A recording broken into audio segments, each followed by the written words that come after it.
لوگوں نے قرآن پاک کو اترتے دیکھا، اترتے ہوئے سنا، اور سنتے ہی اپنے دلوں میں قرآن کو جگہ دی، قرآن کو اپنے جسموں پہ نافذ کیا۔ وہ کنتم خیر امت اخرجت للناس کے مصداق حضرات صحابہ کرام ہیں، پیغمبر کی جماعت ہے، تو قرآن عظیم ہے، اس لیے کہ قرآن کا ایک ایک تعلق عظیم ہے۔ میں ہر ایک پہ اختصار سے دو چار جملے دے کے بات آگے لے چلتا ہوں۔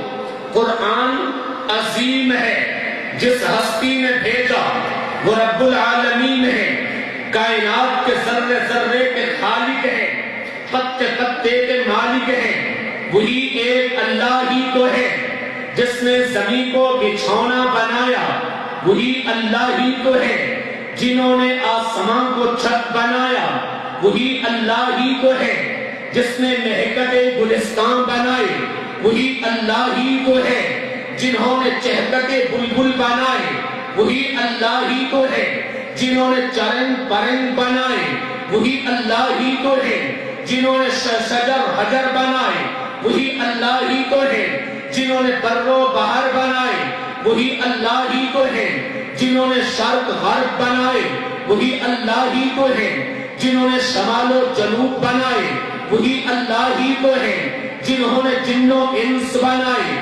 وہی اللہ ہی تو ہے جنہوں نے زمین پہ رینگنے والے کیڑے مکوڑے بنائے، وہی اللہ ہی تو ہے جنہوں نے فضاؤں میں اڑنے والے پرندے بنائے، وہی اللہ ہی تو ہے جنہوں نے زمین پہ چرنے والے چرند بنائے، وہی اللہ ہی تو ہے جن کے حکم سے سورج کو رانائیاں ملی، وہی اللہ ہی تو ہے جن کے حکم سے چاند کو لمعانیت ملی، وہی اللہ ہی تو ہے کہ جن کے حکم سے ستاروں کی کہکشائیں بنی، وہی اللہ ہی تو ہے کہ جن کے حکم سے سیارے بنے، وہی اللہ ہی تو ہے جن کے حکم سے ستارے بنے، وہی اللہ ہی تو ہے جن کے حکم سے بلند و بالا پہاڑ بنے، وہی اللہ ہی تو ہے جن کے حکم سے دریا و صحرا بنے، وہی اللہ ہی تو ہے جن کے حکم سے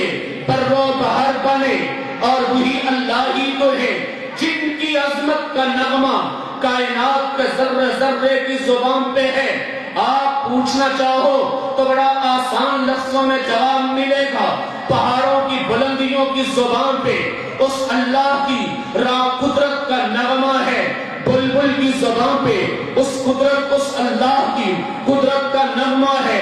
کوئی کائنات کا کارخانہ چل رہا ہے، چمک رہا ہے، دمک رہا ہے، اس کے چمکنے میں، اس کے چلنے میں، اس کے دمکنے میں آپ آسان لفظوں میں کہہ لیجئے سمندر میں تڑپتی ہوئی مچھلیاں ہیں، ان کی زبان پہ اس اللہ کا نغمہ ہے، ستاروں کی کہکشاؤں میں اس اللہ کا نغمہ ہے، سورج کی کرنوں میں اس اللہ کا نغمہ ہے، چاند کی تابانیوں میں اس اللہ کا نغمہ ہے، فلک کی بلندیوں میں اس اللہ کا نغمہ ہے، زمین کے بچھونے میں اس اللہ کا نغمہ ہے، چرندوں کی چرند پرندوں کے چہکنے میں اس اللہ کا نغمہ ہے، اور گلستانوں کے مہکنے میں اس اللہ کا نغمہ ہے۔ کسی کہنے والے نے کسی عنوان کو اپنے الفاظ میں یوں کہا، گلشن میں صبا کو جستجو تیری ہے، قرآن کو نازل کرنے والی ہستی گلشن میں صبا کو جستجو تیری ہے، بلبل کی زبان پہ گفتگو تیری ہے، مولا بلبل کی زبان پہ گفتگو تیری ہے، ہر رنگ میں جلوہ ہے تیری قدرت کا، ہر رنگ میں انسانوں کی خوبصورتی میں جلوہ ہے تیری قدرت کا، چرند پرند میں جلوہ ہے تیری قدرت کا، ہر رنگ میں جلوہ ہے تیری قدرت کا، میرے رب گلشن میں صبا کو جستجو تیری ہے، بلبل کی زبان پہ گفتگو تیری ہے، ہر رنگ میں جلوہ ہے تیری قدرت کا، جس پھول کو سونگھتا ہوں بو تیری ہے۔ قرآن عظیم کتاب ہے، یہ جملہ اپنے لبوں پہ لائیے، قرآن عظیم رب العالمین وہ عظیم ہے، وہ اللہ الاحد ہے، وہ اللہ صمد ہے، اللہ کا کوئی شریک نہیں ہے، کبھی نہ ہوا ہے، نہ ہو سکتا ہے، نہ تصور ہو سکتا ہے، وحدہ لا شریک ہے۔ قرآن بھیجنے والی ہستی عظیم ہے۔ اور آگے چلیے، دوسرا واسطہ، وہ ہستی جو قرآن پروردگار عالم سے لے کے اس دھرتی پہ آئی ہے، وہ تمام فرشتوں کے سردار حضرت جبرائیل امین ہیں۔ جبرائیل فرشتے ہیں، یوں تو اللہ نے فرشتے ہزاروں نہیں لاکھوں کی تعداد میں، بلکہ اس سے بھی بڑے بنائے ہیں، اتنے بنائے ہیں کہ جن کی تعداد کو دنیا میں کوئی آج تک اکاؤنٹ نہیں کر سکتا۔ وما یعلم جنود ربک الا ہو، ان کی تعداد کو اللہ کے ماں سوا کوئی نہیں جانتا۔ ایک ایک فرشتہ عظیم ہے، ایک ایک فرشتہ اعلیٰ ہے۔ فرشتے گناہوں سے محفوظ ہیں، گناہوں سے معصوم ہیں، لیکن میرا رب نے قرآن کریم کے ساتھ جس فرشتے کو جوڑا ہے وہ تمام فرشتوں کے سردار ہیں۔ انہیں حضرت سیدنا جبرائیل کہتے ہیں، انہیں روح الامین کہتے ہیں۔ قرآن کریم نے روح الامین کی عظمت کو صاف لفظوں میں بیان کیا۔ جبرائیل کی عظمت کا اندازہ لگانا ہو تو صرف اس پہلو سے دیکھیے، ایک پیغمبر کو جس نے ایمان کی حالت میں دیکھا وہ عظیم ہو گیا، جس نے 2 نبیوں کو دیکھا وہ عظیم ہو گیا، جس نے 4 نبیوں کو دیکھا وہ عظیم ہو گیا۔ مگر جبرائیل وہ فرشتے ہیں جو حضرت آدم کے پاس بھی آئے، وہ فرشتے ہیں۔ حضرت آدم آسمان سے دھرتی پہ آئے تو سب سے پہلے ان کے پاس آنے والے جبرائیل امین ہیں۔ حضرت نوح کشتی میں آئے، ان کے پاس آنے والے فرشتے جبرائیل امین ہیں۔ حضرت ابراہیم نار نمرود میں گئے تو پیغام لے کے آنے والے جبرائیل امین ہیں۔ حضرت اسماعیل علیہ السلام چھری کے نیچے ہیں، پیغام لے کے آنے والے جبرائیل امین ہیں۔ حضرت یعقوب علیہ السلام کو اطلاع دینے والے جبرائیل امین ہیں۔ حضرت یوسف علیہ السلام کنویں میں ہیں، حوصلہ دینے والے جبرائیل امین ہیں۔ حضرت یوسف علیہ السلام زلیخا کے بند کمرے میں ہیں تو ان کے پاس آنے والے جبرائیل امین ہیں۔ حضرت موسیٰ علیہ السلام کے پاس کوہ طور میں آنے والے جبرائیل امین ہیں، بحر کلثم میں آنے والے جبرائیل امین ہیں۔ حضرت ایوب بیماری میں تڑپ رہے ہیں، تڑپتے ہوئے عالم میں ان کے پاس رب کا پیغام لانے والے حضرت جبرائیل امین ہیں۔ ایک ایک پیغمبر کے پاس آنے والے جبرائیل امین ہیں۔ تو پھر کیوں نہ کہوں قرآن عظیم ہے، بھیجنے والا بھی عظیم ہے، لانے والا بھی عظیم ہے۔ قرآن بولیے کیا ہے؟ قرآن عظیم کتاب ہے۔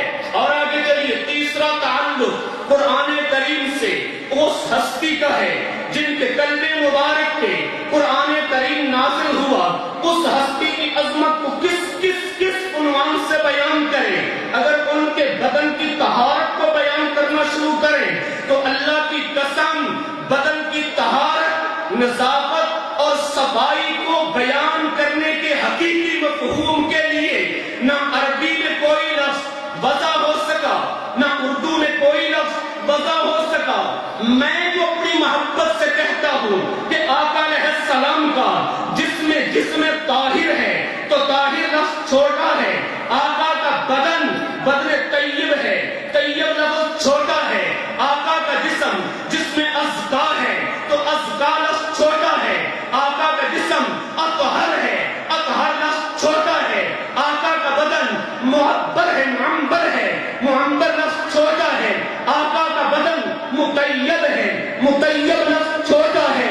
جتنے الفاظ بھی آپ کے بدن کی نظافت کو، بدن کی طہارت کو بیان کرنے کے لیے بتا ہو، وہ عربی میں ہو، فارسی میں ہو، اردو میں ہو، وہ سارے کے سارے حقیر ہیں، چھوٹے ہیں۔ حقیقی مفہوم پھر بھی ادا نہ ہو سکے گا۔ کسی نے خوب کہا ہے، میری عقل نے، آقا میری عقل نے جو لفظ بھی سوچے ہیں، آقا میری عقل نے جو لفظ بھی سوچے ہیں، تیرے مقام، تیرے مرتبہ سے بہرحال چھوٹے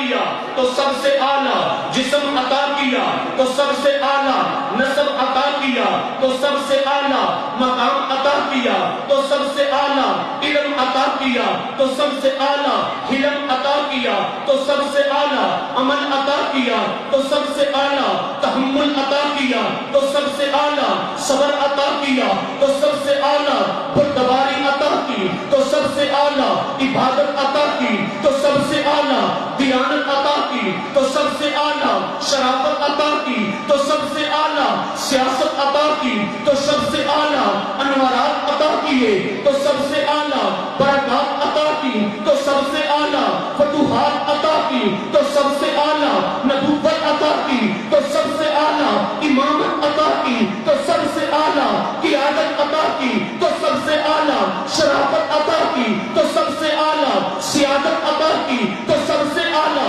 اطاعت قیادت عطا کی تو سب سے اعلیٰ لیاقت عطا کی تو سب سے اعلیٰ اصحاب عطا کیے تو سب سے اعلیٰ ابو بکر عطا کیا تو انسانی تاریخ میں ایسا ابو بکر نہیں سب سے اعلیٰ عمر عطا کیا ایسا فاروق نہیں سب سے اعلیٰ عثمان عطا کیا حیا کا مجسمہ انسانی تاریخ میں ایسا نہیں سب سے اعلیٰ حیدر کرار عطا کیا علم و عمل کا مجسمہ حیدر بہادری کا جرأت کا شجاعت کا مجسمہ حیدر سب سے اعلیٰ معاویہ عطا کیا سیاست میں سیرت سب سے اعلیٰ حسنین کریمین عطا کیے سب سے اعلیٰ جو عطا کیا ہے سب سے اعلیٰ عطا کیا ہے فرش عطا کیا وہ اعلیٰ عرش عطا کیا وہ اعلیٰ امام بنایا تو پھر قبلتین کا امام بنایا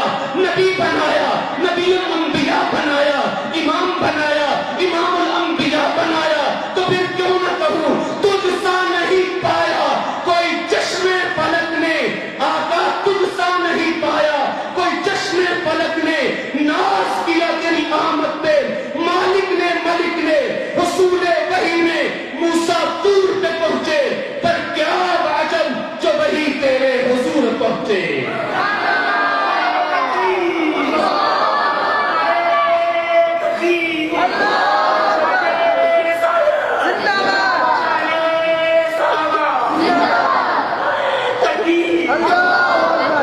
قرآن عظیم کتاب ہے بھیجنے والا عظیم لانے والا جس سے آیا وہ عظیم آقا علیہ السلام کی عظمت کو اکابرین امت نے ہر دور میں ہر پہلو سے اجاگر کیا ہے وقت کا دامن اتنا تنگ ہوتا ہے کہ اگر ہم اس وقت میں آقا علیہ السلام کے صرف اور صرف علمی عظمت کو بیان کرنا شروع کریں تو ساری رات بھی بیت جائے پیغمبر علیہ السلام کے علوم کا احاطہ نہیں ہو سکتا آقا علیہ السلام کے کمالات زمینی کمالات آسمانی کمالات وہ سارے ایک سے ایک بڑھ کے ہیں میں اس ذمہ دار اجتماع میں صرف ایک حوالہ دے کے آقا علیہ السلام کی عظمت پہ بات آگے لے چلتا ہوں اسلامی کیلنڈر کے مطابق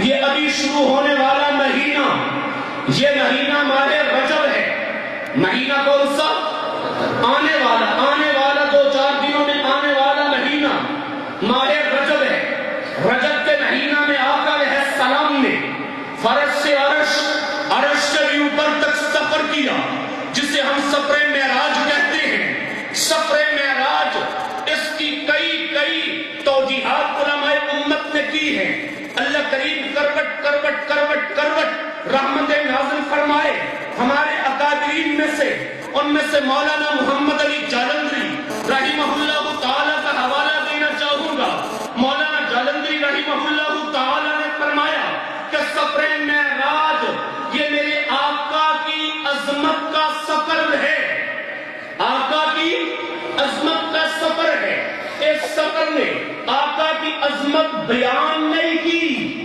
بلکہ عظمت نہیں بیان کی بلکہ عظمت کی رفتار بیان کی ہے عظمت کی رفتار بیان کی ہے اب رفتار یہ چیزیں دو ہوتی، میں آپ کے سامنے کھڑا ہوں، ایک میرا جسم ہے اور ایک میری روح ہے۔ جسم اور روح یہ دو چیزیں ہوا کرتی ہیں اور تمام دنیا جانتی ہے ان دونوں کا جب سفر شروع ہو تو جب سفر شروع ہو جسم کی رفتار کم ہوتی ہے اور روح کی رفتار زیادہ ہوا کرتی ہے۔ مثال کے طور پہ میں اگر چل کے مین گیٹ تک جانا چاہوں تو میرے پہنچنے سے پہلے میری آواز پہنچے۔ آواز پہلے جاتی ہے کہ جسم پہلے جاتا ہے؟ جی، آواز جسم پہلے جاتا ہے کہ نگاہ پہلے جاتی ہے؟ نگاہ پہلے جاتی ہے۔ روح کا جسم نہیں ہے، جس شے کا جسم نہیں ہوتا اس کی رفتار تیز ہوا کرتی ہے۔ تو سفر معراج میں آقا علیہ الصلوۃ والتسلیم روح اور جسم سمیت معراج پہ گئے کتنی تیز رفتاری کے ساتھ گئے، کتنی تیز رفتاری سے لکھا ہے کہ زمین سے پہلے آسمان پہ جانے کے لیے 500 سال چاہیے، پھر پہلے آسمان کو کراس کرنے میں 500 سال چاہیے، پھر پہلے آسمان سے دوسرے آسمان تک اتنی ہی مدت، وہاں سے نکلنے میں اتنی مدت، پھر اوپر جانے میں چلتے چلتے گویا کہ 7 آسمانوں سے جانے اور نکلنے میں 14,000 سال چاہیے، پھر اوپر سدرۃ المنتہا پہ، پھر سدرۃ المنتہا سے اوپر کتنی مسافت ہے، آج تک کوئی اس کا اندازہ نہیں لگا سکا۔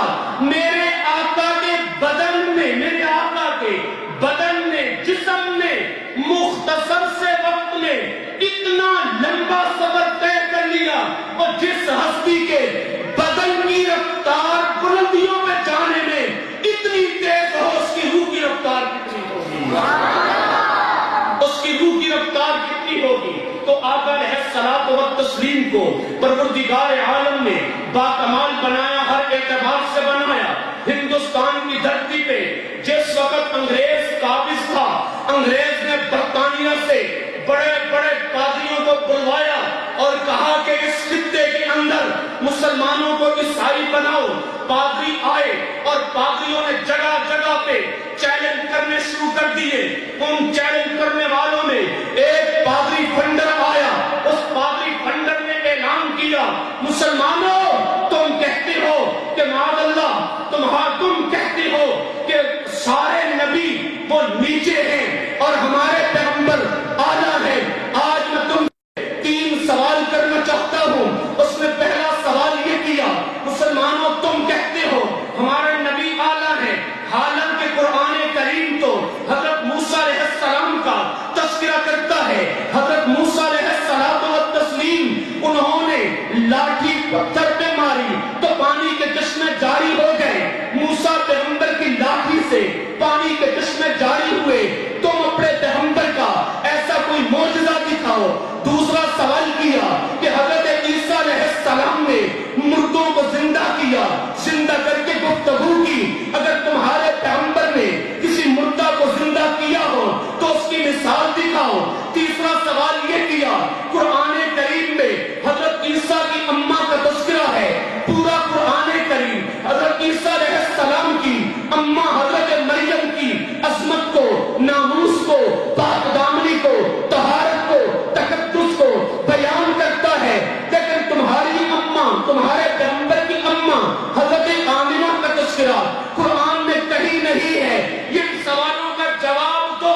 جگہ جگہ جگہ جگہ ان پادریوں نے جب یہ سوال دہرانے شروع کیے، حجت الاسلام والمسلمین مولانا محمد قاسم نانوتوی بانی دارالعلوم دیوبند نور اللہ مرکزہ، اللہ کریم ان کی قبر پہ کروڑوں رحمتیں نازل فرمائے، وہ فرمانے لگے عیسائیوں میں سوالوں کا جواب دیتا ہوں، لیکن صرف تم ہی کو نہیں، ہندو بھی بلاؤ، سکھ بھی بلاؤ، مجوسی بھی بلاؤ، بدھ مت بھی بلاؤ، عیسائی بھی بلاؤ، یہودی بھی بلاؤ، سبھی کو بلا دیا۔ فرمایا پادری کنڈر اب سوال کر۔ پادری نے جب پہلا سوال دہرایا کہ حضرت موسیٰ علیہ السلام کی لاٹھی پتھر پہ لگی تو پانی کا چشمہ جاری ہو گیا، اس کا جواب دو، تو حضرت مولانا نانوتوی نے فرمایا پادری میں مانتا ہوں میرے قرآن میں حضرت موسیٰ کا یہ معجزہ آیا ہے، لیکن ذرا پانی نکلا کہاں سے؟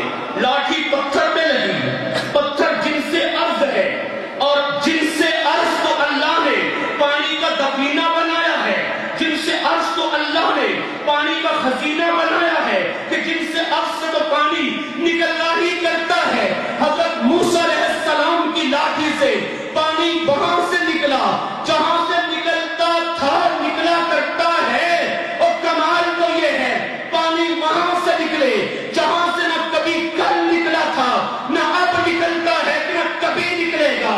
پھر فرمایا میرے آقا علیہ السلام پہ فدا ہو جاؤ، میرے آقا کی انگلی کے پوروں سے پانی کے چشمے جاری ہو گئے، انگلی کے پوروں سے پانی کے چشمے جاری ہو گئے۔ میرے آقا کا یہ معجزہ ہے۔ آپ کہتے ہو حضرت عیسیٰ علیہ السلام اور تسلیم نے مردوں کو زندہ کیا اور گفتگو کی۔ مردہ وہ ہے جو کبھی زندہ ہوتا تھا، بولتا تھا، چلتا پھرتا تھا۔ کمال تو یہ ہے ان سے گفتگو کی جائے، ان سے بات کی جائے جو نہ کبھی کل بولتے تھے، نہ اب بولتے ہیں، نہ کبھی بولیں گے۔ پھر فرمایا حدیث میں آتا ہے میرے آقا علیہ الصلوۃ والتسلیم ان کے سامنے تو آ کے ابو جہل کی مٹھی میں پتھر کے کندر کی کلمہ پڑھ رہے تھے۔ بولتے تھے، نہ اب بولتے ہیں، نہ کبھی بولیں گے۔ پھر فرمایا تم تیسرا سوال دہراؤ۔ تیسرا سوال دہرایا۔ قرآن کریم میں حضرت عیسیٰ کی اماں کا تذکرہ ہے، تمہارے پیغمبر کی اماں کا تذکرہ نہیں ہے، حضرت آمنہ کا نام نہیں ہے، حضرت آمنہ کا تذکرہ نہیں ہے۔ یہ کیوں؟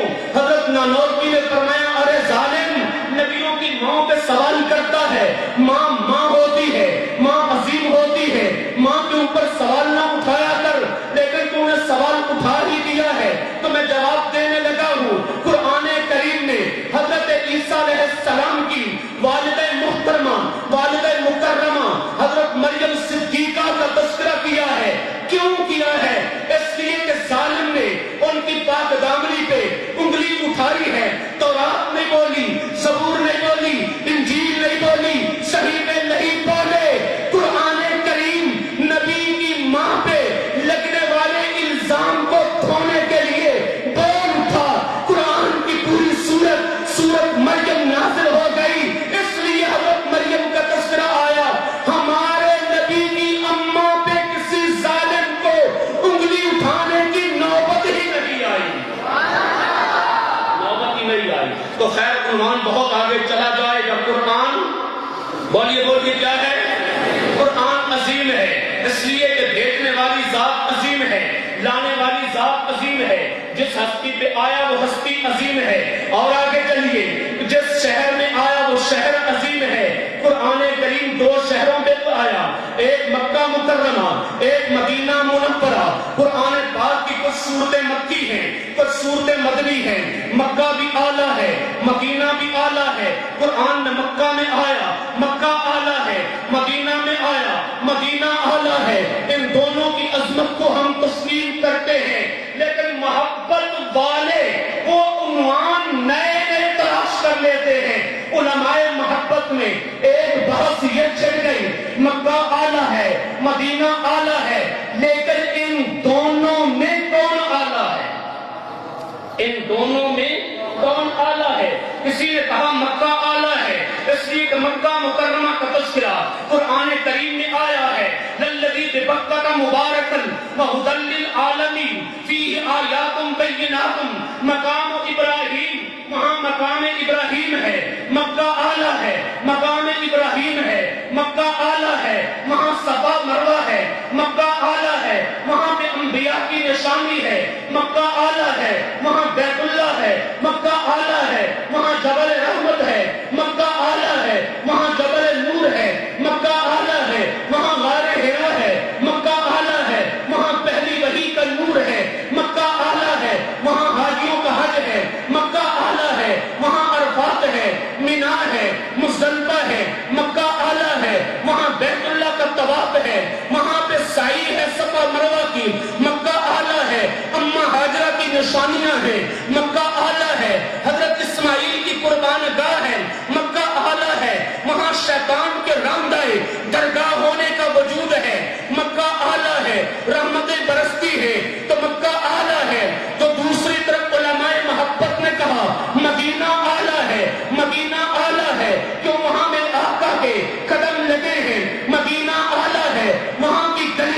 رشک ملائک ہیں، مدینہ اعلیٰ ہے وہاں کے بازار رشک جنت ہے، مدینہ اعلیٰ ہے کہ وہاں پہ کونین کے تاجدار آرام فرما ہے، مدینہ اعلیٰ ہے جہاں کے منبر و محراب سے میرے آقا کے کالا کالا رسول کی آوازیں اٹھی ہیں، مدینہ اعلیٰ ہے جو میرے نبی کے وضو کا گواہ ہے، جو میرے نبی کی نماز کا گواہ ہے، جو میرے آقا کے جہاد کا گواہ ہے، مدینہ اعلیٰ ہے۔ چلو دونوں اعلیٰ ہیں لیکن دونوں میں سے کون اعلیٰ ہے تو اپنے اپنے دلائل سامنے آئے۔ علماء محبت کا ایک طبقہ اور آیا، انہوں نے کہا بحث نہ کرو کون اعلیٰ ہے، دونوں اعلیٰ ہیں، حیثیت کا فرق ہے، دونوں اعلیٰ ہیں، حیثیت کا فرق ہے۔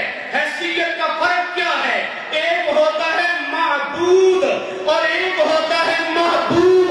یہ لفظ زبان پہ لائیے، ایک ہوتا ہے معبود، معبود اللہ ہے، ایک ہوتا ہے محبوب، محبوب آقا علیہ السلام ہے۔ دونوں اعلیٰ ہیں، مکہ اعلیٰ ہے اس لیے کہ وہاں پہ معبود کا گھر ہے، مدینہ اعلیٰ ہے اس لیے کہ وہاں محبوب کا گھر ہے۔ مکہ اعلیٰ ہے وہاں معبود کا گھر ہے، مدینہ اعلیٰ ہے وہاں محبوب کا گھر ہے۔ مکہ بھی اعلیٰ ہے، مدینہ بھی اعلیٰ ہے۔ قرآن کریم ان شہروں میں اترا، یہ شہر اعلیٰ ہے۔ آگے چلتے ہیں، قرآن کریم کے ساتھ تعلق ہے اس مہینے کا جس مہینے میں قرآن نازل ہوا، اس مہینے کو ہم رمضان المبارک کہتے ہیں۔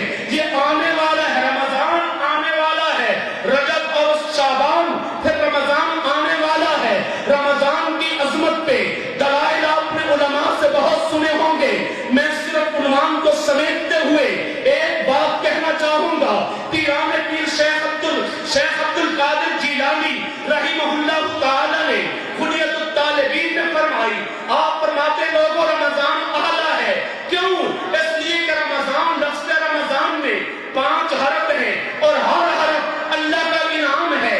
رمضان کا پہلا حرف را ہے، رمضان کا دوسرا حرف میم ہے، رمضان کا تیسرا حرف ضاد ہے، رمضان کا چوتھا حرف الف ہے، رمضان کا 5واں حرف نون ہے۔ یہ 5 حرف 5 انعام ہیں۔ رمضان کی را اللہ کی رضا لاتی ہے، رمضان کی میم اللہ کی محبت لاتی ہے، رمضان کی ضاد اللہ کی ضمانت لاتی ہے، رمضان کی الف اللہ کی الفت لاتی ہے، رمضان کا نور نور ایمان لاتا ہے۔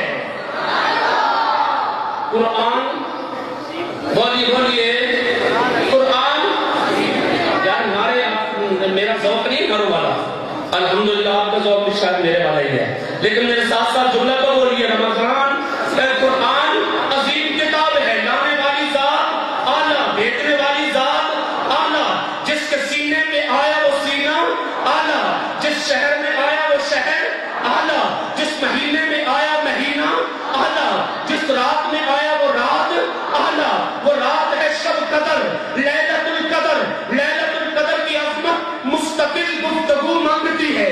میں سلمان کو آگے لے چلتا ہوں۔ قرآن عظیم ہے اور ان لوگوں جن لوگوں نے قرآن کو اترتے دیکھا اور اترتے ہوئے قرآن کو سنا وہ عظیم ہے۔ وہ کون ہے؟ ذرا ان کا بھی نام لیجئے، ان کا بھی نام آپ کے لبوں پہ آنا چاہیے۔ جس طرح بھیجنے والے رب العالمین ہیں، لانے والے روح الامین ہیں، جن پہ آیا وہ رحمت للعالمین ہے، جس شہر میں آیا وہ ہدی للعالمین ہے، وہ بلد امین ہے، اور جس مہینے میں آیا وہ رمضان کریم ہے، اور جس رات میں آیا وہ لیلۃ القدر ہے۔ ہر ایک کا نام ہے، اور جن لوگوں نے قرآن اترتے دیکھا بھی، قرآن اترتے سنا بھی، جن لوگوں نے قرآن کے حرف حرف کو دیکھا مانا، ان کا بھی کوئی نام ہے، انہیں اصحاب کریم کہتے ہیں۔ وہ بھی عظیم ہے، وہ بھی اعلیٰ ہے، اصحاب رسول بھی اعلیٰ ہے۔ قرآن کریم اصحاب کے بغیر سمجھ آ ہی نہیں سکتا۔ قرآن کریم کا دیا ہوا وضو آپ سمجھنا چاہو تو صحابہ کے گھر پہ آنا پڑے گا۔ قرآن کریم کی دی ہوئی نماز پڑھنا چاہو صحابہ کے در پہ آنا پڑے گا۔ قرآن کریم کا دیا ہوا نظام حیات اگر ماننا چاہو اصحاب کے در پہ آنا پڑے گا۔ قرآن کریم کی دی ہوئی عبادت اپنانا چاہو اصحاب کے در پہ آنا پڑے گا۔ قرآن کا دیا ہوا بدر پڑھنا چاہو تو اصحاب بدر کو پڑھنا پڑے گا۔ قرآن کا دیا ہوا احد پڑھنا چاہو تو قرآن کریم کا دیا ہوا احد پڑھنا چاہو اصحاب احد کو پڑھنا پڑے گا۔ قرآن کریم کی دی ہوئی تعلیم کو اپنانا چاہو تو صحابہ کو پڑھنا پڑے گا۔ اصحاب ہی وہ طبقہ ہے جو قرآن کریم کو سینوں میں سمو کے پھر لے کے دنیا کے کونے کونے کونے کونے تک گئے ہیں۔ احباب کرام، قرآن عظیم ہے، سارے طبقے عظیم ہیں، لانے والے عظیم ہیں، لانے والے عظیم ہیں، اور اصحاب عظیم ہیں۔ قرآن کریم اصحاب کے سینوں میں آیا، وہ سینے عظیم ہیں۔ جیا میرا من صحرا کے دوستو، میں سوال کرنا چاہوں گا، جب سارے واسطے عظیم ہیں تو آج جن بچوں کے سینوں میں قرآن آیا اور جن کے سروں پہ دستار فضیلت سجائی جائے گی، بولو وہ عظیم ہیں کہ نہیں؟ آواز گونج کے آنی چاہیے، وہ گونجی نہیں، وہ بچے عظیم ہیں۔ میں حفاظ کرام سے کہا کرتا ہوں، احساس کمتری میں مبتلا نہ ہونا، قرآن کی تاریخ کو پڑھو، قرآن کریم کے تسلسل کو پڑھو تو قرآن کریم عظمتوں کا معیار قائم کرتا ہے۔ ہر شے عظیم ہے تو آپ بھی عظیم ہیں۔ تو قرآن کریم آقا علیہ الصلوۃ والتسلیم کا انسانیت کو دیا ہوا ایک ضابطۂ حیات ہے۔ میں اسی ضابطۂ حیات کی مناسبت سے بات اور آگے لیے چلتا ہوں۔ یہ میں نے ابھی عنوان دیکھا، میرے دوست نے لکھا وکیل صحابہ و اہل بیت، میرے نام کے ساتھ لکھا وکیل صحابہ و اہل بیت۔ میں آخری 2-4 منٹ اسی وکیل صحابہ و اہل بیت پہ بھی بات کر دوں۔ قرآن دیا ہوا میرے نبی کا، حدیث دی ہوئی میرے نبی کی، یہ تو ہے علم۔ قرآن بھی علم ہے، حدیث بھی علم ہے۔ قرآن دیا میرے نبی کا، حدیث دی ہوئی میرے نبی کی، یہ علم ہے۔ لیکن میرے نبی نے علم سے علاوہ دو طبقے بھی دیے ہیں۔ میرے آقا نے 2 طبقے بھی دیے ہیں۔ انسانوں کے 2 طبقوں کو پیغمبر علیہ السلام سے نسبت ہے۔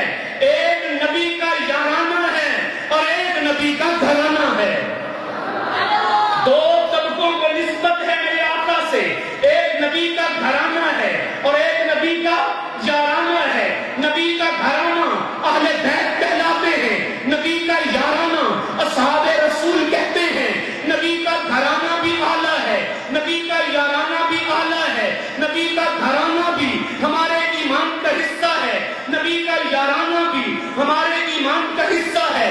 اللہ نے ان 2 طبقوں کے ذریعہ 2 چیزیں دنیا میں پھیلائی ہیں۔ 2 طبقوں کے ذریعہ 2 چیزیں دنیا میں پھیلائی ہیں۔ نبی کے گھرانے کے ذریعہ نبی کا نسب دنیا میں پھیلا ہے اور نبی کے یارانوں کے ذریعہ نبی کا مذہب دنیا میں پھیلا ہے۔ یہ 2 چیزیں پیغمبر علیہ السلام سے منسوب ہے، نبی کا یارانہ اور نبی کا گھرانہ۔ نبی کے گھرانے سے کیا دنیا میں پھیلا؟ جی نسب۔ منصورہ کی دھرتی پہ کچھ سادات ہوں گے کہ نہیں ہوں گے؟ بے شمار ہیں۔ جن سے پوچھیں گے آپ کا سلسلہ نسب، وہ بیان کرتے ہوئے جائیں گے سلسلہ نسب چلتے چلتے حضرت امام حسن سے سیدہ فاطمہ الزہرا کی گود میں، حضرت امام حسین سے سیدہ فاطمہ الزہرا کی گود میں، اور پھر وہاں سے آقا علیہ السلام کے گھر تک یہ نبی کا نسب دنیا میں پھیلا ہے۔ نبی کے گھرانہ سے کونے کونے میں نسب پھیلا ہے، نبی کے گھرانہ سے، اور پھر نبی کا دین بھی دنیا میں پھیلا۔ یہ پھیلا ہے نبی کے یارانہ سے، نبی کی نماز نبی کے یاروں سے، نبی کا روزہ نبی کے یاروں سے، نبی کا